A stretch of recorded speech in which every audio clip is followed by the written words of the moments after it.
ada shipping instruction. Shipping instruction merupakan dokumen perintah kerja ke pihak pengangkut untuk mengangkut barang ekspor milik eksportir hingga sampai di tempat tujuan importir. Informasi di dalamnya diperlukan sebagai dasar pembuatan bill of lading. Biasanya digunakan dalam hal perdagangan baik ekspor maupun impor untuk moda transportasi laut. Adapun fungsi surat ini antara lain: 1. Memberikan petunjuk yang jelas ke pihak pengangkut atau agen ekspedisi tentang bagaimana barang harus dikirim. 2. Membantu mengurangi resiko potensi kesalahan dalam pengiriman. 3. Memastikan pemilikan dokumen dan kepatuhan terhadap regulasi pengiriman internasional. 4. Meningkatkan efisiensi dan komunikasi antara pengirim dan pihak pengangkut atau agen ekspedisi sehingga mengurangi resiko kesalahpahaman. Yang kelima, sebagai panduan ke pengirim tentang perkembangan status pengiriman. Informasi yang terdapat dalam dokumen ini antara lain: 1. Tanggal dan nomor shipping instruction sebagai referensi korespondensi. 2. Nama perusahaan pengangkut atau karir yang ditunjuk. 3. Nama dan alamat eksportir atau pengiriman barang. 4. Nama dan alamat importir atau penerima barang di luar negeri. 5. Nama dan alamat notifi party di luar negeri. Dokumen yang selanjutnya yaitu EIR atau Equipment Interchange Receipt. Dokumen ini dikeluarkan oleh depo pelayaran dan diberikan kepada pihak jasa tracking. Dokumen ini dikeluarkan ketika memuat dan mengosongkan kontainer. Dari contoh dokumen EIR di samping, bisa dilihat bahwa dokumen ini memberikan informasi rinci mengenai kondisi kontainer, baik saat diterima dan diserah. Dokumen EIR ini terdapat dua macam, yaitu EIR pelabuhan asal dan EIR pelabuhan tujuan.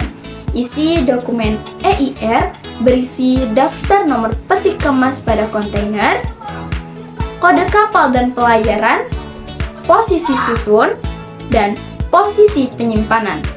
Peran EIR dalam bisnis logistik: yang pertama yaitu bukti serah terima, yang kedua catatan kondisi kontainer, yang ketiga bukti klaim asuransi pengiriman, dan yang keempat yaitu kepatuhan regulasi pengiriman. Berikut langkah-langkah utama yang bisa diterapkan dalam membuat EIR kontainer. Yang pertama yaitu identifikasi informasi dasar, yang kedua catat kondisi kontainer, dan yang ketiga dokumentasikan kerusakan.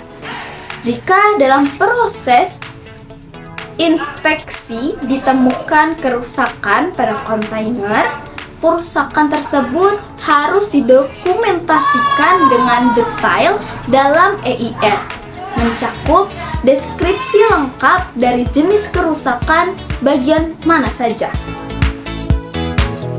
Selanjutnya, saya akan membahas tentang dokumen Delivery Order atau DO.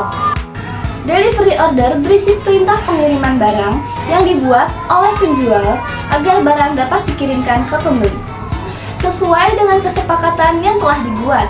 Berikut ini kita akan membahas pengertiannya. Delivery Order adalah dokumen yang berguna sebagai surat perintah untuk menyerahkan barang yang dipesan oleh pembeli, baik pembeli dalam kota, luar kota, ataupun luar negeri. Untuk menyusun dokumen ini, umumnya menyesuaikan kesepakatan antara pihak penjual dan pembeli. Berkas ini akan dijadikan sebagai acuan menyusun surat jalan, di mana ini akan dibawa oleh kurir ketika pengantaran menuju lokasi yang sudah disebutkan pembeli. Delivery order setidaknya berisi beberapa informasi penting seperti berikut. Yang pertama, nomor delivery order atau surat jalan. Nomor DO ini harus unik, yang berarti tidak boleh double. Yang kedua, nama dan alamat lengkap dari bisnis yang menjual produk berupa barang atau jasa. Dan yang ketiga, nama dan alamat lengkap dari orang yang membeli barang atau jasa. Keempat, waktu atau tanggal pengiriman barang. 5. Rincian barang yang ingin dikirim meliputi jumlah, nama barang, satuan barang, dan lain. Keuntungan delivery order. Delivery order memberikan banyak keuntungan karena terkait dengan pengiriman barang agar sampai ke tujuan dengan selamat. Berikut adalah beberapa keuntungan yang dapat diperoleh dari pembuatan dokumen ini. Yang pertama, sebagai dokumen resmi. Delivery order berfungsi sebagai dokumen resmi yang menunjukkan bahwa penjual telah memproses pesanan barang kepada pihak ekspedisi secara rinci. Tanpa dokumen resmi seperti ini, jika terjadi kesalahan, penjual tidak memiliki bukti yang cukup kuat bahwa kesalahan tersebut dilakukan oleh ekspedisi yang mengirimkan barang. Yang kedua, sebagai bukti pengiriman untuk penerima, hanya melalui dokumen ini sudah cukup menunjukkan bahwa penjual telah mengirimkan pesanan sesuai dengan kesepakatan yang telah dibuat. Oleh karenanya, dokumen ini dapat membuat pembeli merasa lebih aman dan lega karena barang yang dipesan telah diserahkan kepada kurir. Yang ketiga, dapat digunakan untuk melacak paket. Dokumen ini biasanya menyertakan nomor resi pengiriman. Resi pada delivery order berfungsi sebagai identifikasi barang yang dikirimkan oleh jasa ekspedisi ke alamat penerima. Dengan nomor ini, kalian dapat mengetahui posisi barang, apakah sedang dalam perjalanan atau masih di dalam gudang. Selanjutnya, ada dokumen PO atau Purchase Order. PO adalah dokumen tertulis adanya transaksi jual beli yang membuktikan kesungguhan konsumen.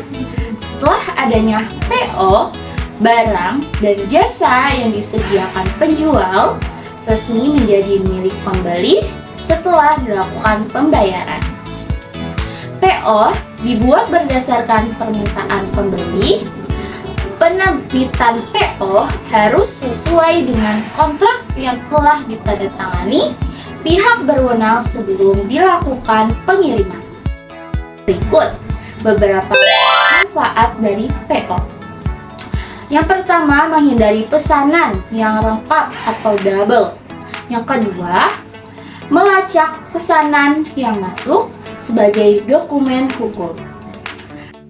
Pemilik bisnis dapat menggunakan software untuk membantu membuat PO. Kalian juga dapat menggunakan Excel maupun Word. Berikut beberapa hal yang perlu disertakan ketika membuat PO. Yang pertama, tanggal pembuatan. Kedua, produk yang dibutuhkan beserta jumlahnya. Yang ketiga, detail produk, kode unik produk, nomor model, dan nama merek. Yang ketiga, harga setiap produk per unit. Yang keempat, tanggal pengiriman, dan terakhir ada nomor PO. Informasi bisnis. Oke, selanjutnya saya akan membahas tentang dokumen invoice. Setelah tadi saya membahas tentang dokumen delivery order, invoice adalah dokumen yang dikeluarkan oleh pihak penjual kepada pembeli sebagai permintaan pembayaran atas barang atau jasa yang sudah atau akan disepakati. Dokumen ini mencatat secara rinci informasi seperti jumlah, jenis, dan harga barang atau jasa yang dibeli oleh pembeli. Dalam praktiknya, invoice penjualan maupun pembelian biasanya dibuat dalam 3 rangkap. 1 lembar diberikan kepada pembeli setelah pembayaran dilunasi, 1 lembar untuk aksi penjualan, dan 1 lembar lainnya sebagai bukti dalam laporan keuangan. Lantas, apa saja sih tujuan dikeluarkannya invoice? Invoice bertujuan sebagai dokumen yang mencatat detail transaksi antar dua belah pihak, yaitu buyer dan supplier. Selanjutnya, ada fungsi invoice untuk bisnis. Apa saja fungsinya? Mari kita bahas. Yang pertama, bukti transaksi. Dokumen ini mencatat detail produk atau jasa dengan harga, tanggal transaksi, dan informasi lain yang relevan. Yang kedua, rekam jejak keuangan.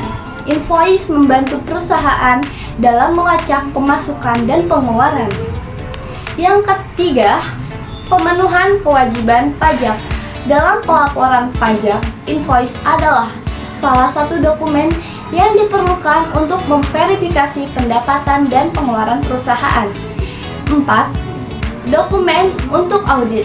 Jika ada audit atau pemeriksaan dari otoritas eksternal, invoice menjadi salah satu dokumen yang dapat dijadikan rujukan. Dalam bisnis, invoice sendiri terbagi menjadi 3 jenis. Berikut penjelasan singkatnya. Yang pertama, invoice standar. Invoice standar merupakan jenis invoice yang sering digunakan untuk transaksi dagangan sederhana.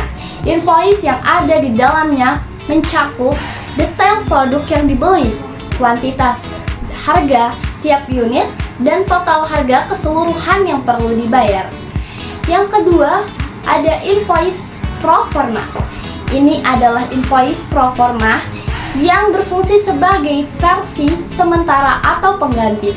Invoice ini diterbitkan saat barang yang dipesan dikirim secara bertahap setelah semua barang diterima secara lengkap. Invoice pro forma ini akan digantikan dengan invoice standar. Yang ketiga, invoice consular. Invoice consular adalah jenis khusus yang digunakan untuk transaksi dagangan lintas negara seperti dalam aktivitas ekspor, impor. Dalam pembuatan invoice juga, kamu juga harus tahu nih format invoice yang ada pada umumnya, biar tidak salah dalam membuat invoice-nya. Berikut format invoice umum yang harus dipatuhi saat membuatnya.